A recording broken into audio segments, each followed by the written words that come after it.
오늘 여러분 말씀은 빌립보서 3장의 말씀입니다. 제가 어릴 때 청소년 때에는 목사님께서 말씀이 특별히 말씀의 본문이 길면 별로 안 좋아했던 것 같아요. 네, 성경 구절을 읽는 것도 너무 길고 또 대체로 본문이 길면 말씀도 길어지거든요. 그래서 어릴 때는 별로 좋아하지 않았어요. 그래서 제가 나중에 목회를 하면 나중에 저는 본문을 짧게 정해야겠다 이 마음이 있었거든요. 근데 제가 말씀의 본문을 정할 때마다 이게 늘 제 안에 싸우는 거예요. 그러다가 언젠가부터 여기서 좀 자유함을 얻었는데, 사실 말씀이 짧고 본문이 짧고 우리가 읽기도 편하고 이해하기도 편하고 또 주제가 집중되는 것도 물론 있겠지만, 저는 이 말씀 한 구절 한 구절에 담겨져 있는 예수님을 아는 지식과 그 말씀이 주는 은혜를 우리가 그러니까 구절마다 이게 놓치고 싶지가 않은 거예요. 우리가 많은 구절을 읽었지만요, 이 구절 한 구절에 숨겨져 있는 하나님의 신비와 비밀들이 있거든요. 그것을 우리가 말씀을 읽으면서 찾았으면 좋겠고요, 그것을 묵상하면서 또 말씀을 함께 나누면서 그것을 다 찾아가는 은혜가 우리 가운데 있게 되기를 주님의 이름으로 축복합니다. 여러분, 오늘 말씀은 이제 본문이 좀 길기는 합니다만 이제 명확하게 이런 말씀의 주제를 갖고 있습니다. 우리가 살아가는 삶의 이유와 목적이 무엇인가라고 하는 그 질문과 답을 우리 가운데 던져주고 있습니다. 여러분, 우리가 이제 비행기를 탄다고 한번 생각해 보세요. 비행기를 타고 여행을 가는 거예요. 우리의 목적은 좋은 여행지에 가는 것이 우리의 목적입니다. 그래서 그 여행을 준비하기 위해서 비행기에 타기 전부터 여러 가지 준비를 합니다. 계획을 세우고 숙소를 잡고 비행기 편을 예약을 합니다. 여권을 발급하고 좋은 날씨를 선정을 하고 또 휴가 날짜를 거기에 맞춥니다. 또 날짜에 이르러서 이제 공항을 찾습니다. 여행지에 가기 위해서 공항을 찾고 티켓을 발권하고 이제 심사를 받고 이제 공항 안으로 들어가요. 이제 비행기에 딱 타서 자리에 앉았습니다. 이제 모든 여행이 본격적으로 시작이 되는 거예요. 그때만 하더라도 나의 마음에는 부푼 꿈이 있어요. 여행지에 가서 어떻게 쉬고 또 여행을 누리고 여행을 다닐까라고 하는 마음이 있습니다.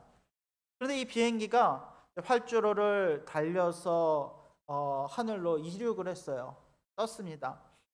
떠서 이제 잘 이제 비행을 하고 있었는데 그 중간에 비행기 기체에 결함이 생겨버린 거예요. 순식간에 비행기가 흔들리기 시작합니다.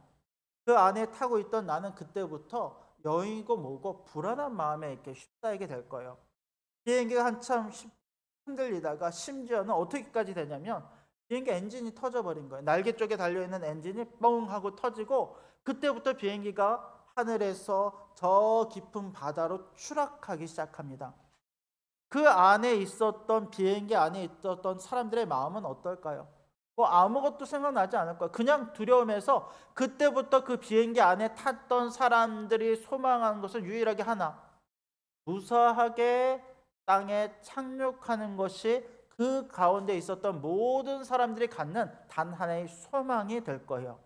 그 비행기 안에 누가 있었는지 중요하지 않아요. 뭐 그 안에 국회의원이 있었던, 아니면 스포츠 스타가 있었던, 연예인이 있었건, 뭐 CEO가 있었건 다 중요하지 않아요. 어떤 세상에서의 재산을 많이 갖고 있거나 뭐 세상의 권력을 누렸던 사람들이라고 할지라도 그 비행기에 탔던 사람들의 유일한 소망은 안전하게 땅에 착륙하는 것, 그거 하나가 될 것입니다. 무슨 말이냐면 이런 거예요. 우리가 사는 이 세상에서 우리는 각자의 소망과 비전과 꿈과 목표를 가지고 달려왔을 거예요. 그것을 위해서 우리는 여러 가지 준비와 계획들을 세웠을 것이고요, 여러 어떤 여행할 수 있는 비용도 모았을 것이고요, 뭐 여러 준비들을 했을 것입니다. 그러나 비행기가 추락하는 그 순간부터 우리의 목적은 오직 우리가 구원받는 것, 우리가 이 땅에서 살아남는 것이 유일한 우리의 소망이 될 것이라는 거예요. 오늘 말씀은 그 이야기를 하고 있습니다. 세상에서 각자 많은 모습을 가지고 다른 모습을 가지고 이 땅을 살아가지만 예수를 믿기 전과 예수를 믿은 후 우리가 세상을 바라보는 관점이 달라지고 내가 세상을 살아가는 가치와 기준이 달라지기 시작한다는 거예요. 그것을 사도 바울은 할례파에 대한 이야기와 자신의 이야기를 덧붙여서 그 이야기를 살아가는 성도들에게 권면하며 말씀하고 있는 것을 우리가 발견하게 되더라는 것입니다.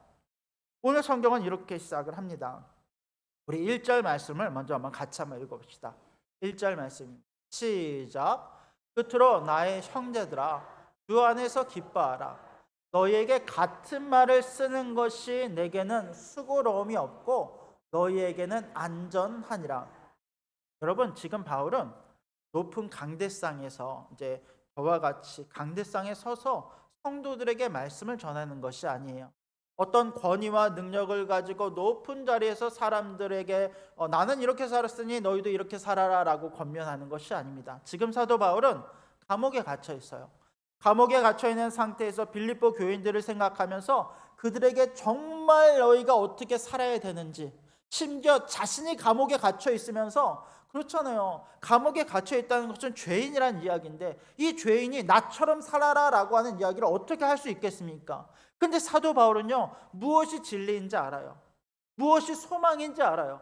그래서 감옥에 갇혀 있으면서 그 성도들을 향해서 너희는 나와 같이 살기를 원한다라고 하면서 권면하고 있어요. 그런데 그 시작이 독특해요. 너희는 기뻐하라 라고 이야기해요. 기뻐하라, 기뻐하라. 참 신기해요. 감옥에 갇혀 있는 사람이 기뻐하는 것에 대해서 이야기를 합니다. 그의 마음속에는 무엇이 들어있습니까? 무엇이 들어있길래 사람들에게 기뻐하라, 또 나도 기뻐한다라는 이야기를 합니까? 여러분, 빌립보서는 기쁨의 서신이라고 말씀드렸어요. 근데 1장과 2장 그리고 오늘 3장에 나오기까지 이 사도 바울이 기쁨에 대한 이야기를 몇 번을 하는지 아십니까? 제가 한번 찾아봤어요. 구절 구절마다 찾아봤더니 내가 기뻐하노라, 또 너희도 기뻐하라 라고 하는 이 이야기를, 기쁨이라고 하는 단어를 12번을 사용을 하더라고요. 그만큼 나는 감옥에 갇혀 있으면서도 내가 기쁘고 너희도 기쁨 가운데 있어라 라고 하는 그 기쁨의 권면을, 감사와 기쁨을 가지고 그 사람들에게 진실되게 권면하고 있는 거예요. 그러면서 오늘 사도 바울은 두 가지 이야기를 합니다. 하나는 할례파에 대한 이야기를 하고, 또 하나는 이 할례파의 사람들에 비추어서 자신의 이야기를 하기 시작합니다. 첫 번째 이렇게 이야기를 합니다. 우리 2절과 3절의 말씀을 같이 한번 읽어봅시다. 2절과 3절입니다. 시작. 개들을 삼가고 행악하는 자들을 삼가고 몸을 상해하는 일을 삼가라. 하나님의 명령으로 성령으로 봉사하며 그리스도 예수로 자랑하고 육체를 신뢰하지 아니하는 우리가 곧 할례파라. 할례파에 대한 이야기가 나옵니다. 먼저 할례파에 대한 이야기를 하는 것은 그 당시에 빌립보 교회뿐만 아니라 그 당시에 유럽 지역에 세워졌던, 소아시아 지역에 세워졌던 모든 교회가 동일한 문제를 겪고 있었기 때문이에요. 교회 안에 예수를 믿게 된 정의가 다른 두 종류의 사람들이 있었어요. 한 종류의 사람들은 유대인이었다가 그리스도인들이 된 사람들입니다. 또 한 부류의 사람들은 이방인이었다가 그리스도인들이 된 사람들이에요. 근데 문제는 이 두 부류의 사람들이 교회 안에서 잘 연합될 때도 있었지만 어느 순간부터 할례의 문제, 율법의 문제를 가지고 그 안에 정죄와 싸움과 다툼과 분란이 일어나기 시작해요. 이 문제를 누가 일으켰냐면 유대인이었다가 그리스도인들이 된 사람들이 이 문제를 일으키기 시작했어요. 이 사람들의 주장은 이거예요. 야, 우리가 예수를 믿어야 구원을 받는다. 근데 예수를 믿어야 구원을 받지만 동시에 우리는 하나님이 우리 가운데 주신 증표 할례를 행함으로 구원을 받을 수 있다라고 주장하기 시작하는 거예요. 여러분, 할례는요 그냥 이스라엘 백 사람들이 그냥 아무런 이유 없이 주장하는 게 아니에요. 유대인들이 그냥 주장하는 게 아니에요. 오래전부터 하나님께서 아브라함을 선택하시고 내 민족, 내 백성을 이야기하실 때 제일 먼저 주셨던 것이 그 하나님의 백성이라고 하는 증표를 그의 육신에 새기는 것부터 시작을 했고, 이것이 유대인들에게 너무 중요한 문제였어요. 그런데 문제는 이 중요한 문제를 자신들에게 적용하는 것이 아니라 이방인이었다가 그리스도인들이 된 사람들에게 이것을 강요하기 시작해요. 야, 우리가 육신의 할례를 행해야지 구원을 얻는다. 계속 주장하기 시작하니까 사도 바울이 먼저 이것을 경계하는 거예요. 그러면서 뭐라고까지 이야기하냐면 2절을 보았더니 이 할레파 사람들, 특별히 육신의 할례를 새겨야 된다라고 하는 이 사람들을 표현할 때 뭐라고 이야기하냐면 걔들, 행악하는 자들, 몸을 상해하는 일들을 삼가라라고 이야기해요. 그들과 상종하지 말고 그들과 함께하지 말 것을 이야기합니다. 아니, 우리가 알기로 사도 바울은 사랑의 선지자예요. 섬김의 선지자예요. 그가 가지고 있던 모든 율법을 깨면서까지 이방인들을 전도하고 그들을 살리고 그들의 영혼을 구원하기 위해서 모든 것을 다했던 사람이 사도 바울입니다. 근데 이 사도 바울이 특별히 이 할례를 주장하는, 육신의 할례를 주장하는 사람들에게는 뭐라 이야기하냐면 걔들을, 행악하는 자들, 이렇게까지 이야기하면서 그들에 대해서 강력하게 이야기를 하고 있다는 거예요. 그걸 왜 그러냐면 그만큼 이 문제가 교회 안에 심각했다는 거예요. 많은 어려움을 끼치기 시작했다는 거예요. 그냥 단지 토론하는 그 정도가 아니라 사람이 사람을 잡아라 먹을처럼 때로는 이 문제로 인해서 이방인들로 하여금 복음과 구원을 떠나게 할 만큼 교회 안에 너무 심각한 문제가 되니까 사도 바울은 이것을 강력하게 권면합니다. 사도 바울이 이야기하는 그거예요. 우리는 할례를 육신에 행한 자가 아니라 마음에 행한 자다. 이게 단지 신약의 이 사도 바울이 새롭게 주장하는 주장이 아니라 구약에서 하나님께서 아브라함에게 할례를 명하셨던 그때부터 모든 할례가 등장하는 내용들을 같이 살펴보면 그것이 육신의 할례뿐만 아니라 하나님의 백성으로서 거룩하게 구별되어져 살아가는 것이 할례의 진짜 의미이고, 이것은 육신에 새기는 것이 아니라 마음에 새기는 것이 진짜 할례임을 계속해서 강조하고 있다는 거예요. 그러다 보니까 이 유대인 그리스도인들이 이 할례파의 사람들을 강하게 이제 책망하면서 우리가 진짜 가져야 되는 것은 3절을 보았던 이렇게 말씀하죠. 이런 할례의 모습이다. 하나님의 성령으로 봉사하며 그리스도 예수로 자랑하고 육체를 신뢰하지 아니하는 것, 그것이 우리가 진짜 마음에 새겨야 될 할례의 모습임을 말씀하고 있다는 거예요. 그러면서 사도 바울은 자신의 이야기로 넘어갑니다. 자, 이렇게 이야기를 시작합니다. 우리 4절, 5절, 6절 말씀을 같이 한번 읽어봅시다. 4절, 5절, 6절입니다. 시작. 그러나 나도 육체를 신뢰할 만하여 만일 누구든지 다른 이가 육체를 신뢰할 것이 있는 줄로 생각하면 나오는 더욱 그러하리니 나는 8일 만에 할례를 받고 이스라엘 족속이요 베냐민 지파요 히브리인 중에 히브리인이요 율법으로는 바리새인이요 열심으로는 교회를 박해하고 율법의 의로는 흠이 없는 자라. 우리가 이제 할례에 대한 이야기를 시작했지만 사도 바울이 진짜 하고 싶었던 이야기가 여기서부터 이제 시작이 되는 거예요. 너희가 만약에 육신의 할례를 받는 것이 우리가 구원을 받는 것이고 하나님의 의라고 생각한다면 나는 그 의에 있어서는 완벽한 사람이었다는 거예요. 나는 과거에 내가 누렸던 모든 나의 혈통과 민족과 내 안에 있었던 유대인의 율법의 의로서 나를 이야기하고 소개하고자 한다면 나는 완벽한 사람이었다. 그래서 이렇게 이야기하면 나는 8일 만에 할례를 받았다. 여러분, 우리가 이제 유대인들은 난지 8일 만에 다 할례를 받습니다. 근데 그렇다고 해서 실제로 유대인들이 난지 8일 만에 다 할례를 받았는가라고 하면 여러분 지금은 이제 그것이 이제 어느 정도 다 이제 그렇게 받습니다만 이 사도 바울의 시대 때만 하더라도 이스라엘 백성들이 포로기 시대를 거치고 난 이후에 유대 민족이 단일 민족, 그러니까 혈통의 유일한 혈통과 핏줄의 민족은 아니었어요. 이게 목사님 정말요? 유대인들은 이 민족과 혈통을 중요시 여기는 거 아니에요? 라고 생각할 수 있지만요, 실제로 그들의 구성원들을 보면 포로기 시대를 거치면서 이방인들과의 결혼이 있었고 많은 다민족들이 유대교 안에 들어와서 유대교 민족을 형성하고 있었어요. 근데 그런 민족들 중에서도, 그런 유대 민족들 중에서도 이 사도 바울은 철저한 순혈, 그러니까 순유대인, 그러니까 완전히 민족적으로나 혈통적으로나 흠이 없는 완전한 유대인이었다는 거예요. 난지 8일 만에 할례를 행했고 10의인 중에 10의인이요 또 유대 민족 중에 완전한 이스라엘 백성 벤자민 지파의 유대 민족임을 이야기해요.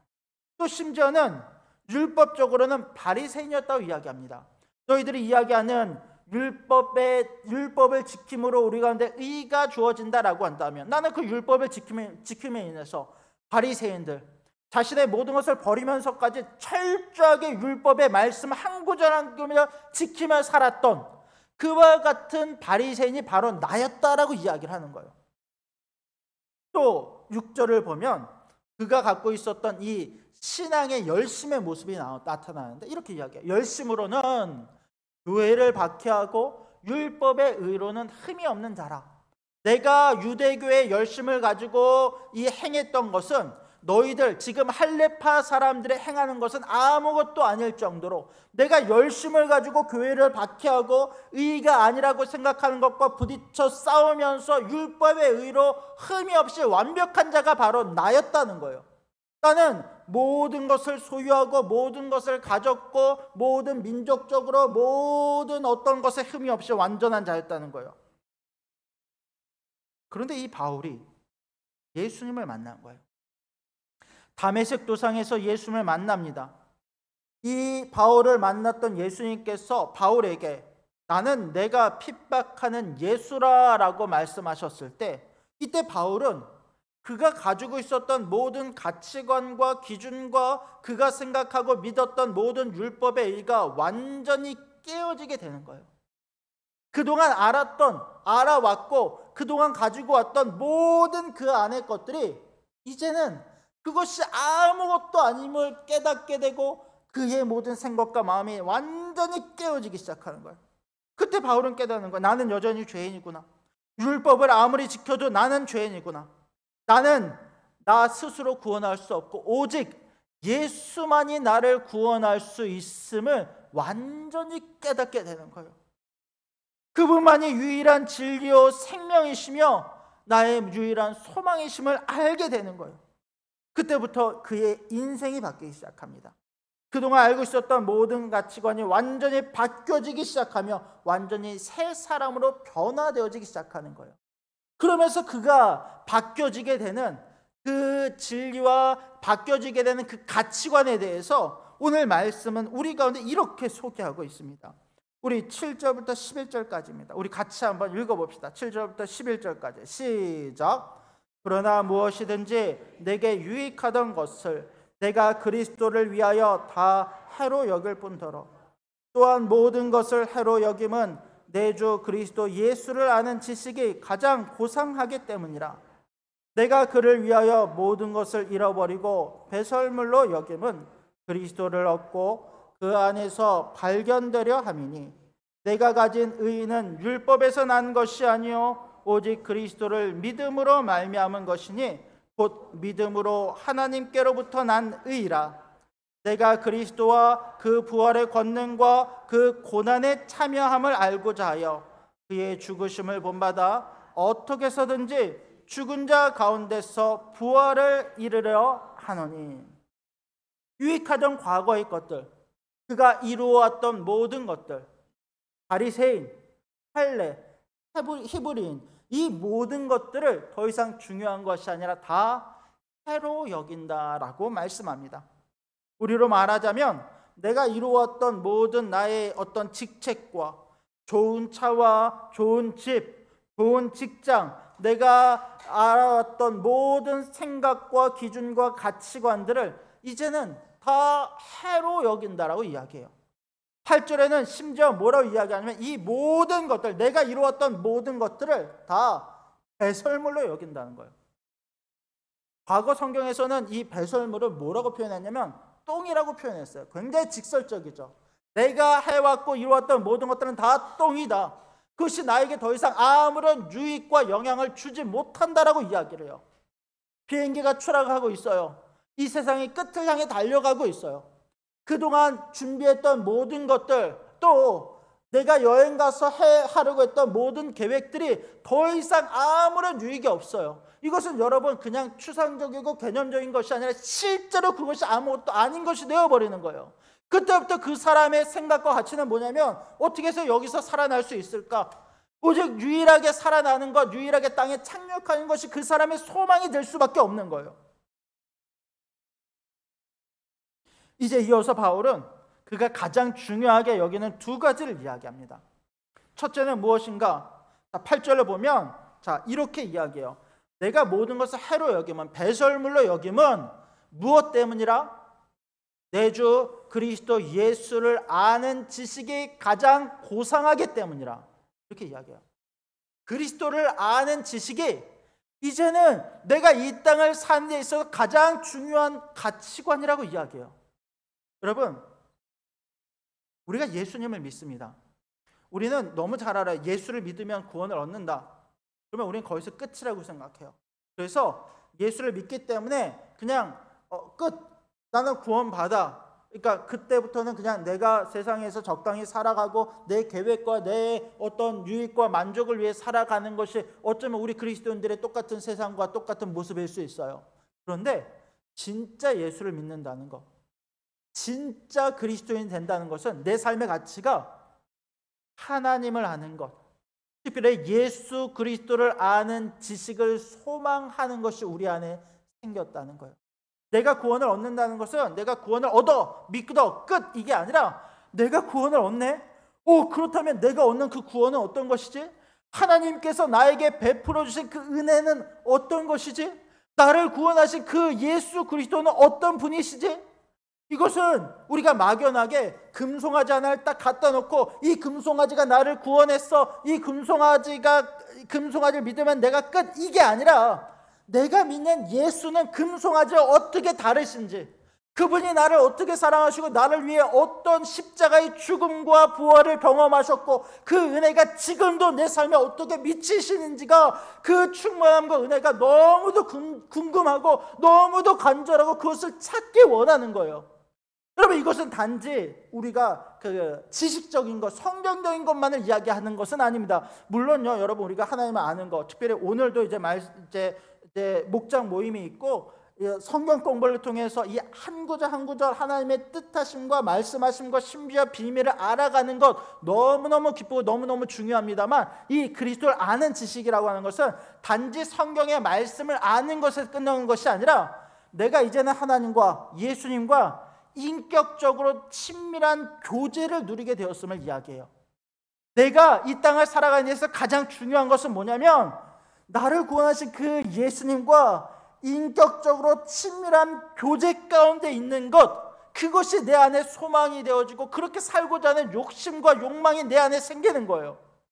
요셉이요, 그렇게 어려운 환경 속에서 여러 어떤 그 종을 노예로 팔려가고 거기서 또 팔려가고 의로운 일을 했는데 또 배신당하고 여종의 주인에게 배신당하고 또 믿었던 빵 굽는 자, 떡 굽는 술 맡은 관원에게 또 배신당하고 그런 어떤 과정들을 겪었어요.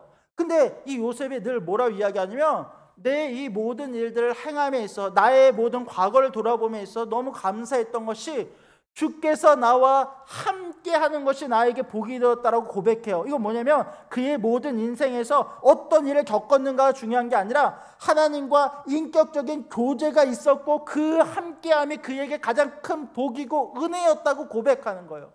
예수 믿는 우리 가운데 중요한 것은 뭐냐면 내 옛날의 가치관들을 이제는 다 깨어버리고 나를 살리신 예수님과 인격적인 교제 안에서 그분과 함께 호흡하고 그분과 함께 먹고 마시면서 예수로 인하여 충만하며 누리는 삶을 살아가는 것, 여러분, 그것이 우리의 복이고 그것이 우리 가운데 추구해야 될 진짜 가치관임을 여러분 믿으시기 바랍니다.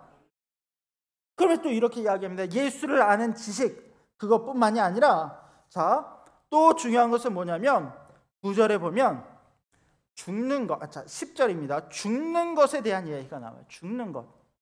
예수 믿고 난 다음에 예수님과 연합하는 건 알겠어요. 예수님과 연합하고 함께하고 그분의 충만함을 누리는 건 알겠어요.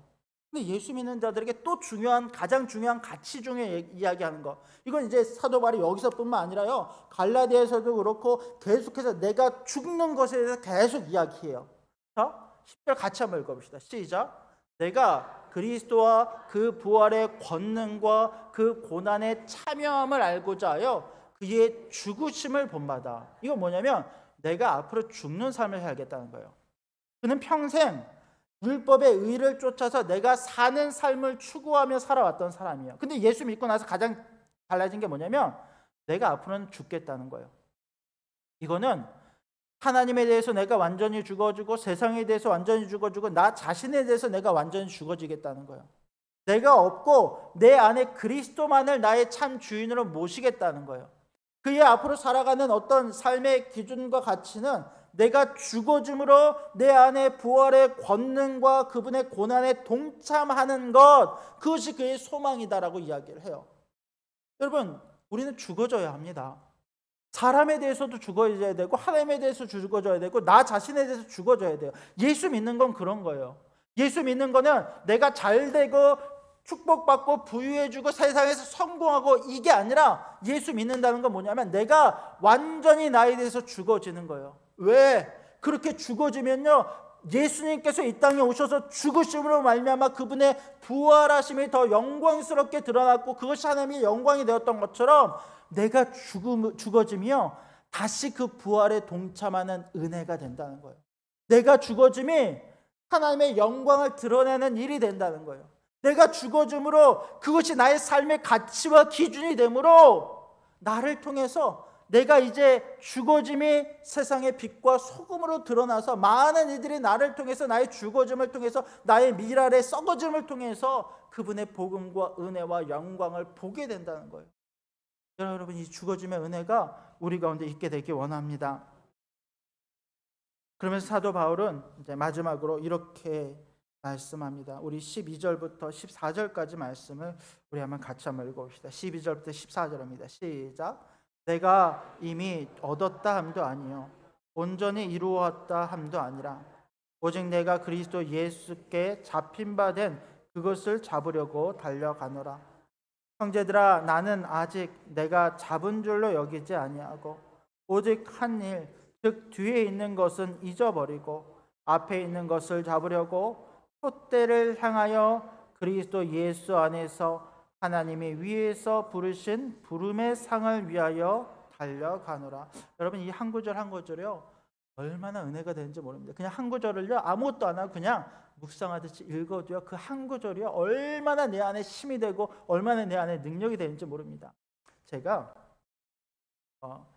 대학생 때 저는 이제 국문학을 처음 전공을 했습니다. 저희 교수님 중에 강인숙 교수님이라고 계셨어요. 이제 언어 쪽으로 이제 가르쳐 주시는 교수님이었는데, 언어학을 가르쳐 주시는 교수님이었는데, 그분 밑에 수학하면서 참 많은 걸 배웠어요. 굉장히 인격적이셨고, 그리고 저를 참 좋아해 주셨어요. 제가 제일 앞자리에 앉아서 수업을 들어서 저를 참 좋아해 주셨던 기억이 있어요. 근데 그분 남편이 어떤 분이시냐면 이어령 교수님, 혹시 이름을 들어보셨나요? 우리나라 문화부 장관을 지내셨고, 또 문학 비평가로 또 문화의 모든 어떤 기초를 세우셨던 분이 바로 이제 이어령 선생님, 이어령 교수님이세요.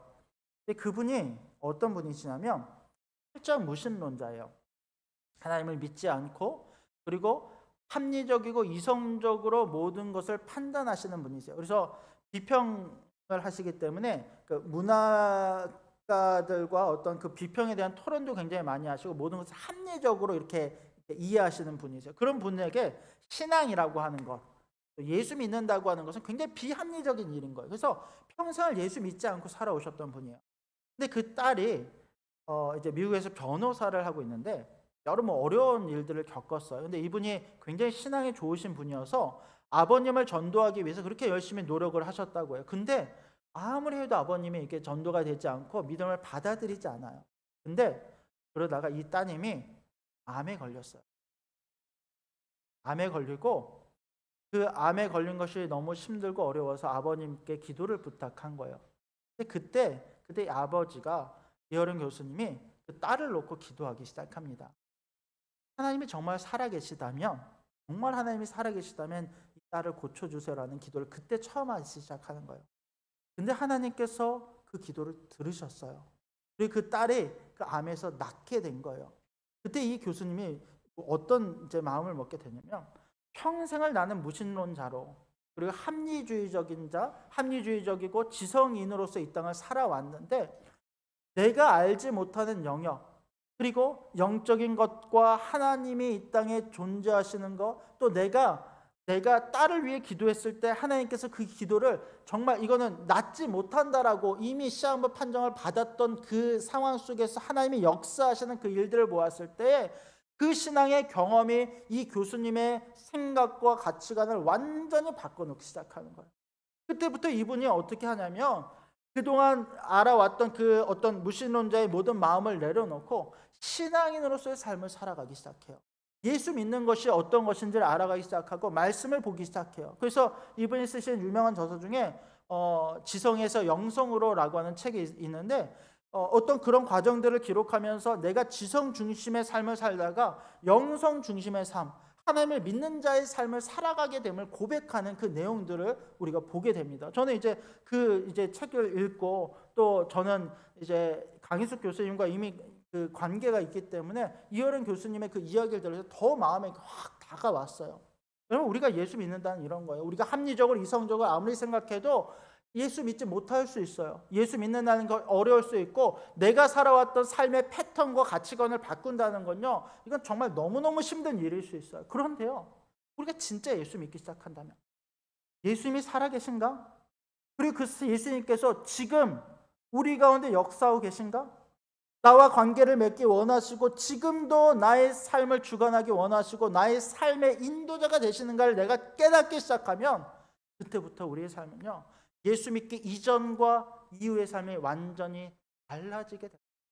이전에 믿었던 모든 것들을 다 똥으로 여기고 배설물로 여기고, 이제는 내 앞에 세워진 표대를 향해서 과거의 모든 것들을 다 내어버리고 내 앞에 주어진 그것을 향해서 그 부르심과 부르심의 상을 위해서 달려가는 자가 바로 우리가 되어야 한다는 것입니다. 여러분, 이 믿음이 우리 가운데 있게 되기 원합니다. 이 소망이 우리 가운데 생기기 원합니다. 이제는 우리가 영적인 것들을 바라보고 그 소망을 생각하며, 이게 어떤 목사님들, 목회자들만이 아니라, 사도 바울은 목회자였잖아요. 그는 그의 삶과 인생을 다 바쳐서 복음 전하는 삶을 살았던 거 알지만, 바울은 바울이고 나는 나죠. 이게 아니라 성경은요, 오늘 예수 믿는 우리들 가운데 똑같이 권면하고 있는 거예요. 우리가 주어진 것에 최선을 다하되 우리가 바라보는 그 삶이 더 이상 육적인 삶이 아니라 영적인 삶이 되어야 하는 거예요. 그 예수를 바라고 소망하는 삶, 예수 그리스도를 아는 지식이 더 많아지며 그분과 연합하는 삶을 살아가는 것, 여러분, 그것이 우리 가운데 주어지는 소망이요 믿음의 삶이 되기를 원합니다. 오늘 주시는 말씀 속에서 우리의 삶의 방향을 다시 한번 설정하며 믿음 가운데 주님 앞에 나아가는 저와 여러분들이 될 수 있기를 주님의 이름으로 간절히 부탁드립니다. 아멘. 기도하겠습니다. 하나님,